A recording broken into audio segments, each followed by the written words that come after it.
Hello everyone, welcome to my channel. Okay, जो आज मैं आप लोगों के लिए लेके आया हूँ वो है हम लोगों की क्लास 12 की लीनियर प्रोग्रामिंग, जो बहुत ही इम्पोर्टेंट चैप्टर भी है और स्कोरिंग चैप्टर भी है। ठीक है, इसमें से आप लोगों को 5 मार्क्स तो आने ही आने वाला है, तो क्यों ना इस वीडियो को देख के आप लोग 5 मार्क आप लोगों की एग्ज़ाम में कॉन्फर्म कर ले। ठीक है, चलिए फिर देर ना करते हुए आज की क्लास हम लोग शुरू करते हैं। देखिए, जो पहला वाला टॉपिक हम यहाँ पे डिस्कशन करने वाले हैं वो है हमारा graphical representation for two variable linear inequalities. कोई भी दो वेरिएबल रहेगा इनइक्वालिटीज के अंदर, और ऐसे वाले इनइक्वालिटीज की कैसे ग्राफिकल रिप्रेजेंटेशन करना है वो हम इसमें सीखने वाले हैं। ठीक है, दूसरा वाला जो है हम लोगों की ग्राफिकल रिप्रेजेंटेशन करने के बाद वो जो फाइंडिंग फिजिबल एरिया रहेगा, जो भी एरिया रहेगा जिसमें सारी इनइक्वालिटीज सेटिस्फाई होता है, वो दो एरिया में डिवाइड रह सकता है। एक तो बाउंडेड रह सकता है और एक अनबाउंडेड रह सकता है, उसके बारे में भी जानेंगे। उसके बाद देखेंगे हम लोग find corner points, corner point को कैसे निकालना है वो देखेंगे। उसके बाद हम देखने वाले हैं evaluate objective function z equal to ax plus by at each corner point. बाद में हम ऑब्जेक्टिव फंक्शन जो रहेगा क्वेश्चन में निकालने के लिए बोलेगा, उसको हर एक कॉर्नर पॉइंट के लिए निकालना होगा। ठीक है, और उसके बाद देखेंगे हम लोग find final result of objective function. अब ऑब्जेक्टिव फंक्शन बहुत सारे निकलेंगे, उसमें से फाइनल कौन सा होने वाला है for bounded area and unbounded feasible region. तो दोनों के लिए पहले केस में बाउंडेड रीजन रहा तो कैसे निकालना है, और अनबाउंडेड फिजिबल रीजन रहा तो भी कैसे निकालना है, दोनों टाइप से हम लोग देखने वाले हैं। और उसके बाद हम लोग करेंगे जो भी हम सीखेंगे उसके यूटिलाइज करके ढेर सारे क्वेश्चन का सॉल्यूशन। ये बस 5 स्टेप आप लोगों को मालूम हो गए तो आप लोगों को 5 मार्क्स इजीली मिल सकता है। तो सोचिए कितना इजी है। तो फिर चलिए पहला वाला जो टॉपिक है उससे हम शुरुआत करते हैं। क्या है हम लोगों का graphical representation for two variable linear inequalities. Two variable linear inequalities का हमने यहाँ पे एक एग्जांपल लिए है नीचे। ठीक है, कैसा है 2x plus 3y greater than equal to 6 है। तो देखिए यहाँ पे ग्रेटर देन इक्वल टू भी कहा जाता है इनइक्वालिटीज। ठीक है, जहाँ पे इक्वल नहीं है क्योंकि यहाँ पे ग्रेटर देन इक्वल टू है। अब देखिए ऐसा कोई भी इनइक्वालिटीज रहा तो उसका कैसे ग्राफिकल रिप्रेजेंटेशन करना है वही हम लोगों को यहाँ पे सीखना है। ग्राफिकल रिप्रेजेंटेशन में हमेशा क्या रहता है, ये जो हॉरिजॉन्टल लाइन रहता है एक्स एक्सिस का रहता है, यहाँ पे एक्स का 0, ये हमारा सेंटर है, सेंटर के बाद वाले जो भी एक्स की वैल्यू होगा पॉजिटिव होगा, और 0 की लेफ्ट हैंड साइड में जो भी एक्स की वैल्यू रहेगा वो नेगेटिव वैल्यू रहता है। और जो वर्टिकली लाइन है वो हमारा y एक्सिस है, उसमें 0 के ऊपर वाले जो वैल्यू होता है ये सारे पॉजिटिव वैल्यू होता है और नीचे वाले सारे नेगेटिव वैल्यू होता है। और ये जो सेंटर वाला है हम लोगों का, ये वाला जो सेंटर वाला है इसका कोऑर्डिनेट वैल्यू हम लोग को हमेशा मालूम है 0,0 होता है। ठीक है, यही ग्राफिकल रिप्रेजेंटेशन में हम लोग को इनइक्वालिटीज की लाइन जो है ड्रॉ करना रहता है। ठीक है, यही हम लोग सीखेंगे यहाँ पे। तो ये वाला करने के लिए हम लोगों को करना क्या पड़ेगा, एक 3 स्टेप फॉलो करना पड़ेगा। ठीक है, देखिए पहला वाला स्टेप क्या कह रहे हैं कि convert inequalities to simple equation. तो जो भी इनइक्वालिटीज होगा हमारे पास उसको हम लोग क्या करना है, सिंपल इक्वेशन में कन्वर्ट करना है। तो सिंपल इक्वेशन में करेंगे तो क्या हो जाएगा 2x plus 3y equal to 6 बन जाएगा। कह सकते हैं हम लोग और देके लिखना पड़ता है। ठीक है, इक्वेशन को फिर हम लोग क्या कह सकते हैं 2x plus 3y equal to 6 कह सकते हैं। हो गया हम लोग की इक्वल टू साइन, और ये सिंपल इक्वेशन भी बन गया, वही चाहिए था हम लोगों को। ठीक है, अब देखिए दूसरा वाला स्टेप देखते हैं हम लोग क्या होता है कि राइट सिंपल इक्वेशन लाइक, जो भी सिंपल इक्वेशन बना हम लोगों की उसको इसी फॉर्मेट में लिखना है, इसी फॉर्मेट में लिखना है x by a plus y by b equal to 1। Means right hand side में हमेशा 1 लाना है, तो इस 6 को हटा के इस साइड में लाना पड़ेगा। फिर और देके फिर थोड़ा सिंप्लीफाई कर सकते हैं, इसको क्या लिख सकते हैं हम लोग 2x plus 3y by 6 equal to 1 लिख सकते थे। यहाँ का 6 इससे आ जाएगा तो नीचे आ जाएगा, ठीक है। अब थोड़ा और सिंप्लीफाई कर सकते हैं इसको, कैसे? इसको 2x बाई 6 लिख सकते हैं और यहाँ पे 3y बाई 6 लिख सकते हैं, ऐसे भी तोड़ सकते थे। अलग अलग बन जाता था, इसलिए हम लोग का अलग अलग ही बनाना है यहाँ पे, ठीक है ना। तो अलग अलग कर दिया। आप देखिए 6 को 2 से काट सकते हैं और थोड़ा सिंप्लीफाई कर दीजिए, फिर x बाई 3 बन जाएगा यहाँ पे, और 6 को 3 से काटेंगे तो y बाई 2 बन जाएगा। हो गए, वैल्यू हम लोग के निकल गए। यही है हमारा स्टेप नंबर 2। दिख रहे हैं हम लोग को। यहाँ पे a की वैल्यू कितना निकल गया हमारी? 3 के समान निकल गया, और b की वैल्यू क्या निकल गया हमारी? 2 के समान निकल गया, ठीक है। तो देखिए x की वैल्यू क्या निकला हम लोग की? 3 निकला। अब x की वैल्यू हमारी जो ग्राफिकल रिप्रेजेंटेशन है वहाँ पे 3 कहाँ से आ सकता है? कहीं पे भी ले सकते हैं हम लोग। यहाँ पे हम लोग को आइडिया करके लेना पड़ता है, क्योंकि 3 है, पकड़ लीजिए इतने तक है 1, तो ये वाला 2 हो जाएगा, ये वाला 3 हो जाएगा। तो इसको 3, y की वैल्यू तब क्या रहेगा? यहाँ पे 0 है फिलहाल, तो फिर इस पॉइंट को हम क्या लिख सकते हैं? 3, 0 लिख सकते थे। सेम तरीके से y इक्वल टू बी भी और एक पॉइंट है, y equal to b, y की वैल्यू 2 कौन सी तरफ रहता है? सर्कल के ऊपर की तरफ। तो देखिए 1 इतने तक पकड़े अपने, तो 1 इतने होगा, ठीक है। ये आइडिया की थ्रो है, थोड़ी ऊपर नीचे हुआ तो भी कुछ फर्क नहीं गिनने वाला है, ठीक है। 2 कहाँ पे आएगा? ऑलमोस्ट यहाँ पे कह सकते हैं।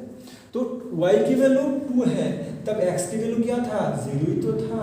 इस पॉइंट को हम लोग क्या लिख सकते हैं? 0,2 लिख सकते हैं, इसलिए क्योंकि यहाँ पे तो 0 का ही वैल्यू है, 0 ही है स्टार्टिंग में, बस y 2 यूनिट ऊपर गया है। 2 पॉइंट को अब जोड़ देना है हम लोग को और एक स्ट्रेट लाइन निकाल लेना है, ठीक है। इसको आप नाम भी दे सकते, कोई भी पकड़ लीजिए, ए बी, जहाँ पे 2 क्रॉसिंग पॉइंट मिले हम लोग को, ये वाला एक क्रॉसिंग पॉइंट मिला और ये वाला एक क्रॉसिंग पॉइंट मिला, ठीक है, क्लियर। अब देखिए, अब हम लोग क्या करना है? रिप्रेजेंट करना है इसका कौन सा एरिया हमारी आंसर होने वाला है।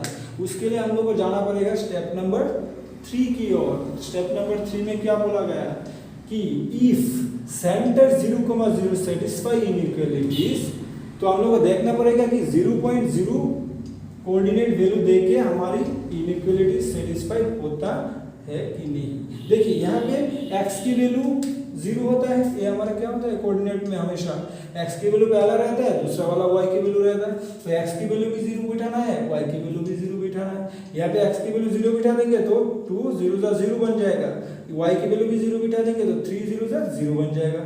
तो 0 + 0 कितना हो जाएगा? 0 ही बन जाएगा। तो हम कह सकते हैं क्या 0 6 से ज्यादा है या फिर इक्वल है? कह सकते कभी नहीं कह सकते, इसलिए 0 तो 6 से छोटा है, बड़ा कभी हो ही नहीं सकता। फिर a 0,0 से इनइक्वालिटी सेटिस्फाई हुआ है क्या? नहीं हुआ है।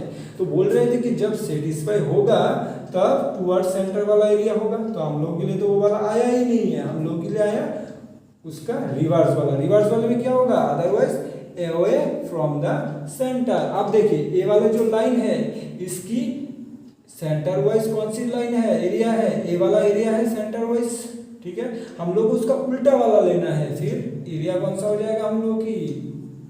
ये वाला एरिया, ठीक है। देखिए यहाँ पे हम लोग ड्रॉ कर रहे हैं, ठीक है। ये वाला एरिया हो जाएगा हमारी। तो यही है हमारा फर्स्ट टॉपिक की कोई भी इनइक्वालिटीज का ग्राफिकल रिप्रेजेंटेशन कैसे करते हैं, तो वही हम लोग का ग्राफिकल रिप्रेजेंटेशन बन जाएगा, ठीक है। चलिए अब फिर हम दूसरे वाले टॉपिक के ऊपर जंप करते हैं, ठीक है। देखिए अब दूसरा वाला जो टॉपिक है हम लोगों का वो है फाइंडिंग फिजिबल रीजन। जो भी हमारा ग्राफिकल एरिया होगा वो देखने में कैसा होगा?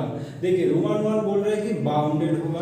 बाउंडेड मीन्स क्लोज्ड होगा, ठीक है, और अनबाउंडेड मीन्स ओपन स्पेस जैसा होगा जिसका कोई कंट्रोल नहीं है, कोई भी वैल्यू हो सकता है, ठीक है। देखिए यहाँ पे ये वाला जो हम लोग एग्जांपल पिछले बार किए थे टॉपिक 1 में, सेम एग्जांपल मैंने यहाँ पे लिया है, ठीक है, यही एग्जांपल लिया है, ठीक है। करने के बाद ऐसा ही आया था हम लोग का, ठीक है। देखिए आप देखिए ये वाला जो एरिया है ये क्या है, हमारा स्ट्रेट लाइन के ऊपर की सारे वैल्यू आ सकता है। ये वाले राइट यहाँ पे भी हो सकता है, कहीं पे भी हो सकता है ये वाले, तो इसको हम लोग बाउंडेड बोल सकते क्या? नहीं बोल सकते, क्योंकि ये क्लोज नहीं है, कहीं पे भी हो सकता है। ऐसे एरिया को हम क्या बोलेंगे? अनबाउंडेड एरिया बोलेंगे। तो ये वाले जो ग्राफिकल रिप्रेजेंटेशन है कैसे है? अनबाउंडेड निकला है हम लोग का, ठीक है। जब हम लोग की एरिया क्लोज्ड कोई रहेगा तब इसको हम लोग बाउंडेड कह सकते हैं। पकड़ लीजिए ऐसा कुछ एरिया निकला कि ये वाला हम लोग का फाइनल एरिया निकला, तो ये वाला एरिया देखने में क्या है? क्लोज्ड है।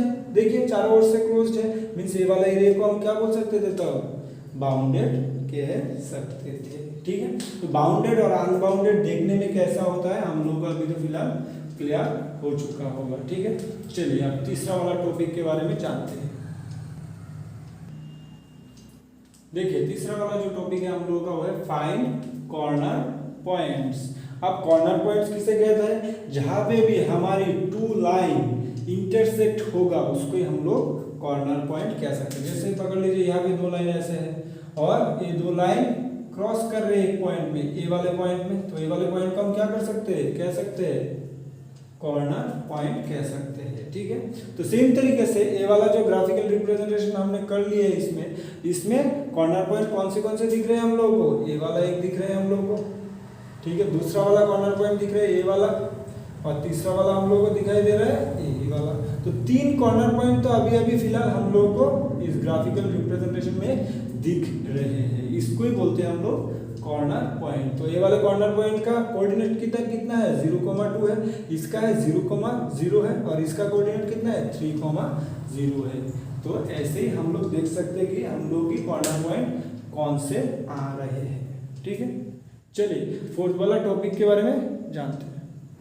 देखिए फोर्थ वाला टॉपिक जो हम देखने वाले हैं वो है हमारा evaluate objective function z equal to ax plus by के फॉर्मेट में रहेगा। जो भी क्वेश्चन गिवन रहेगा उसको ही बोला जाता है ऑब्जेक्टिव फंक्शन, ठीक है, जिसको हम लोग को निकालना रहता है, ठीक है। एट ईच कॉर्नर पॉइंट के लिए निकालना रहता है। पकड़ लीजिए क्वेश्चन में कैसा रहेगा? x तो नहीं रहेगा, x प्लस by, ये हम लोग को फॉर्मेट गिवन है। क्वेश्चन में रहेगा आप लोगों को ऐसे z equal to 2x plus 5y, कोई भी एक पकड़ लिया मैंने, ठीक है। ऐसे फॉर्मेट में रहेगा। आप पकड़ लीजिए यहाँ पे आप लोगों को x की वैल्यू और y की वैल्यू मालूम होगा तो z की वैल्यू जरूर निकाल सकते हैं आप, उसको ही हम लोगों को यहाँ पे करना रहता है। जैसे कॉर्नर पॉइंट, कौन सी कॉर्नर पॉइंट है फिलहाल हम लोगों के लिए? 0,2 है एक, ठीक है। दूसरा वाला है हम लोग का 3,0 है, तो ये भी एक कॉर्नर पॉइंट निकल जाएगा हम लोग के लिए। और तीसरा वाला हम लोग को मिला है 0,0 के लिए। तो डेफिनेटली ये वाले जो है हम लोग का कोऑर्डिनेट हमेशा क्या रहता है? पहला वाला x रिलेटेड रहता है, दूसरा वाला y रिलेटेड रहता है। तो हम लोग को x और y की वैल्यू हर एक के लिए अलग अलग से मालूम है, तो सारे के लिए z की अलग अलग वैल्यू निकल जाने वाले हैं, तो वही हम लोग को निकालना होता है। पकड़ लीजिए यहाँ पे x की वैल्यू 0 है, यहाँ पे बिठा देंगे तो 2 0 0 बन जाएगा, और y की वैल्यू 2 बिठा देंगे तो 2 5 10, तो z की वैल्यू कितना निकल गया हम लोग का? 10 निकल गया। वैसे ही सारे के लिए अलग अलग वैल्यू निकल जाने वाले हैं, ठीक है, समझ में आ रहा है। तो सेम तरीके से यहाँ पे x की वैल्यू 3 है तो 3 2 6, y की वैल्यू तो 0 ही आता है, 5 0 0 बन जाएगा। सो 6 प्लस 0 कितना हो जाएगा हम लोग के पास? 6 बन जाएगा। और उसके बाद 0 0 जब बिठाएंगे x की वैल्यू भी 0, y की वैल्यू भी 0, तो उसका वैल्यू तो अल्टीमेटली 0 ही आ जाएगा, तो निकल गए। तो यही बोल रहे थे हमारी टॉपिक 4 में कि इवैल्यूएट ऑब्जेक्टिव फंक्शन z की वैल्यू निकालो एट ईच कॉर्नर पॉइंट के लिए। तो हर एक कॉर्नर पॉइंट के लिए z की अलग अलग वैल्यू निकलने वाले हैं, ठीक है। चलिए अब फिफ्थ वाला टॉपिक देखते हैं। देखिए हमारा आखिरी वाला टॉपिक है final result of objective function. जो भी ऑब्जेक्टिव फंक्शन हम निकाले हैं अभी तक, ये जो 3 वैल्यू निकाले अभी तक, इस 3 वैल्यू में से कौन सा वाला फाइनल रिजल्ट होगा for bounded and unbounded feasible region. तो 2 रीजन रह सकता है एग्जांपल में। तो जो भी वाला भी क्वेश्चन हम लोगों ने लिया है अभी भी, इसका अनबाउंडेड रीजन ही आंसर निकला है हम लोगों का। बट आप लोगों को समझाने के लिए मैं यहाँ पे ये वाला एरिया को ब्लैक मार्कर से दिखा रहा हूँ। जो वाला एरिया हम लोगों का बाउंडेड रीजन है, पकड़ लीजिए। कोई भी एग्जाम में ऐसा आ सकता है कि बस बाउंडेड रीजन ही मिलेगा, बस ये वाला तो नहीं मिलने वाला है। तो उस वाले एग्जाम्पल के भी यहाँ पे मैं समझा दे रहा हूँ आप लोगों को, ठीक है। पकड़ लीजिए, क्वेश्चन में गिवन रहेगा z equal to dash, maximise value निकालिए या फिर मिनिमाइज वैल्यू निकालिए। तो देखिए, मैक्सिमाइज और मिनिमम वैल्यू निकालने के लिए पहले तो हम लोग बाउंडेड रीजन ऑलरेडी निकाल चुके होंगे, ठीक है। हम लोग को मालूम होगा कि आप बाउंडेड रीजन है हम लोगों का क्वेश्चन की या फिर अनबाउंडेड है। जब बाउंडेड रीजन रहेगा तो उसी रीजन में जो भी कॉर्नर पॉइंट है, जैसे कि पकड़ लीजिए ये वाले नहीं मिले हम लोगों को, ये जो है अनबाउंडेड रीजन नहीं मिले हम लोगों को, ठीक है, पकड़ लीजिए, ठीक है। बस हम लोगों के पास कौन सा वाला है, बाउंडेड रीजन मिला है। तो यहाँ पे कॉर्नर पॉइंट कौन से दिख रहे हैं, 1 2 3 कॉर्नर पॉइंट मिल रहे हैं हम लोगों को। इस 3 कॉर्नर पॉइंट के लिए 3 कोरिस्पोंडिंग z की वैल्यू भी मिल रहे हैं हम लोगों को। अब देखिए क्वेश्चन में क्या बोल रहे हैं कि z की मैक्सिमाइज वैल्यू निकालना है। अब देख लीजिए z में किसका वैल्यू सबसे ज्यादा है और किसकी वजह से आ रहा है। जैसे z की वैल्यू सबसे ज्यादा है 10, किस पॉइंट के लिए आ रहा है, इसी वाले 0,2 पॉइंट के लिए आ रहा है। तो z की मैक्सिमाइज वैल्यू कितना बन जाएगा, 10 बन जाएगा। और उसका जो पॉइंट होगा वो कौन सी वाले पॉइंट के लिए, 0,2 वाले पॉइंट के लिए निकल रहा है, ठीक है। अब पकड़ लीजिए, मिनिमाइज निकालने के लिए बोला है। तो मिनिमाइज में सबसे कम वाला वैल्यू कौन सा आ जाएगा, हम लोगों का 0 है। तो ये वाला कौन से पॉइंट के लिए निकल रहा है, 0,0 के लिए। यही है बस आंसर फॉर बाउंडेड रीजन के लिए। बाउंडेड के लिए बहुत ही इजी है, बस हम लोग कॉर्नर पॉइंट के लिए जिस वाले के लिए z की वैल्यू मैक्सिमम आ रहा है वही होगा मैक्सिमाइज वैल्यू, और जिस वाले के लिए मिनिमाइज आ रहा है तो वही वाला वैल्यू हो जाएगा हमारे मिनिमाइज वैल्यू। अब पकड़ लीजिए, यहाँ पे बाउंडेड ना होके यहाँ पे हम लोगों को अनबाउंडेड मिल रहा है रीजन। तब क्या करना है, तब देखिए, तब हम लोग का कॉर्नर पॉइंट कौन सा वाला है, यही 2 है, 0,02 वो फिजिबल रीजन में आता नहीं है, तो इसको हम लोग हटा देंगे, ठीक है। तो कॉर्नर पॉइंट कौन से वाले लेना है, जो वाले पॉइंट फिजिबल रीजन के अंदर रहेगा, ठीक है। अब देखिए, ये 2 वाले वैल्यू के लिए जिस वाले का भी मिनिमम वैल्यू निकल रहा है, जैसे कि पकड़ लीजिए यहाँ पे दिख रहे हैं हम लोगों को कि 3.0 के लिए z की वैल्यू सबसे कम निकल रहा है। उसका मतलब है z की मिनिमाइज वैल्यू तब क्या हो जाएगा, 6 हो जाएगा। और कौन सी पॉइंट के लिए, 3,0 के लिए। सेम तरीके से मैक्सिमम वैल्यू कौन सा हो जाएगा, 10 हो जाएगा, ठीक है। कौन से वाले पॉइंट के लिए, 0,2 पॉइंट के लिए, ठीक है। ये हो गए अनबाउंडेड। बट अनबाउंडेड में एक कंडीशन क्या है, हम लोगों को फिर से ए वाला z की जो वैल्यू है ए वाला यहाँ पे बिठाना पड़ता है, ठीक है। जैसे कि देखिए, z की वैल्यू पकड़ लीजिए, हम लोगों को क्वेश्चन में गिवन है z जो है मैक्सिमाइज के लिए निकालना है। अब देखिए, z मैक्सिमाइज कब होगा, यहाँ पे दिख रहे हैं हम लोगों को, z मैक्सिमाइज कब होगा, जब z की वैल्यू 10 होगा, अभी जो पॉइंट है 0,2 के लिए, ठीक है। अब देखिए, यहाँ पे z की वैल्यू यहाँ पे बिठाना पड़ता है, हम लोगों को क्या करना पड़ता है, जैसे 2x + 5y = z, एक ही बात है, इसको ऐसे लिखेंगे तो, ठीक है। फिर से और थोड़ा सिंप्लीफाई करेंगे हम लोग, ठीक है। क्या सिंप्लीफाई करेंगे, जिस वाले वैल्यू के लिए हम लोग को मैक्सिमाइज निकाला है वो वाला वैल्यू यहाँ पे बिठाना है। बिठा के क्या करना है, हम लोग को इसकी जो स्ट्रेट लाइन होगा वो हम लोग को ड्रॉ करना रहता है। तो स्ट्रेट लाइन ड्रॉ करने के लिए हम लोगों को मालूम है ऑलरेडी कैसे फॉर्मेट में लिखना है सारे को, ठीक है।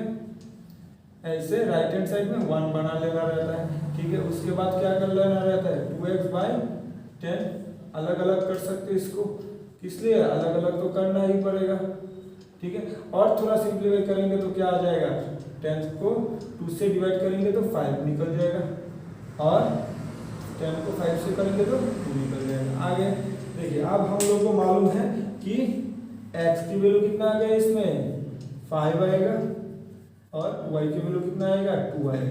अब ये वाला लाइन हम लोग ड्रॉ कर सकते हैं इस वाले क्वेश्चन में, ठीक है। इस वाले क्वेश्चन में कर सकते हैं। देखिए, x की वैल्यू 5 ऑलरेडी कितना बन गया, हम लोग 3,3 यहाँ तक आ गया था x की वैल्यू, तो 3 के बाद ऑलमोस्ट 4 5, ठीक है। तो यहाँ पे लिख सकते हैं हम लोग इस वाले पॉइंट की कोऑर्डिनेट 5,0 लिख सकते हैं आप, ठीक है। और यहाँ पे और वाला है 0,2, तो 0 वाले पॉइंट तो यहाँ पे है ही ऑलरेडी, ठीक है। ये दोनों पॉइंट को जुड़ देंगे तो क्या बन जाएगा हम लोग का, ठीक है, ये दोनों पॉइंट को जोड़ देंगे तो क्या बन जाएगा हम लोग का, जेड की वैल्यू निकल जाएगा ये वाला 2x plus 5y equal to 10 वाले लाइन।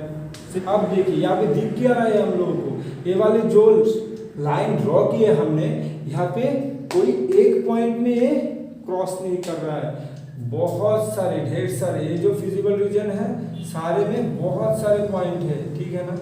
तो इसी फिजिबल रीजन में बहुत सारे पॉइंट जब मिल जाएगा तब हम लोग कहेंगे कि इसका मैक्सिमाइज वैल्यू नहीं हो सकता है। तो बाउंडेड और अनबाउंडेड फिजिबल रीजन में क्या डिफरेंस है, जब बाउंडेड रहता था जो भी कॉर्नर पॉइंट के लिए जो भी मैक्सिमाइज वैल्यू निकलता था जेड का वही डायरेक्ट मैक्सिमम वैल्यू हो जाता था या फिर मिनिमाइज वैल्यू हो जाता था। बट जब अनबाउंडेड फिजिबल रीजन आया तब चेंजेस क्या आया, इस बाउंडेड के वाइज हम तो वैल्यू तो निकालते हैं बट हम लोगों को ये वाले जो मैक्सिमाइज वाले पॉइंट है इसको बिठा के स्ट्रेट लाइन ड्रॉ करना रहता है और देखना रहता है ये वाले जो स्ट्रेट लाइन है ये फिजिबल एरिया की थ्रू जा रहा है या फिर नहीं जा रहा है। तो जब स्ट्रेट लाइन ड्रॉ करेंगे उस वैल्यू के लिए तब वो फिजिबल रीजन की अंदर से जाएगा तो उसका कोई वैल्यू निकलने नहीं वाला है, और फिजिबल रीजन के बाहर से जाएगा स्ट्रेट लाइन तो उसकी वैल्यू वही कॉरेस्पॉन्डिंग वैल्यू कहलाता है। यही वाले थे हम लोगों की 5 टॉपिक्स। आज के क्लास यहाँ पे हम लोगों का खत्म होता है, ठीक है। फिर मुलाकात होंगे नेक्स्ट वीडियो के साथ।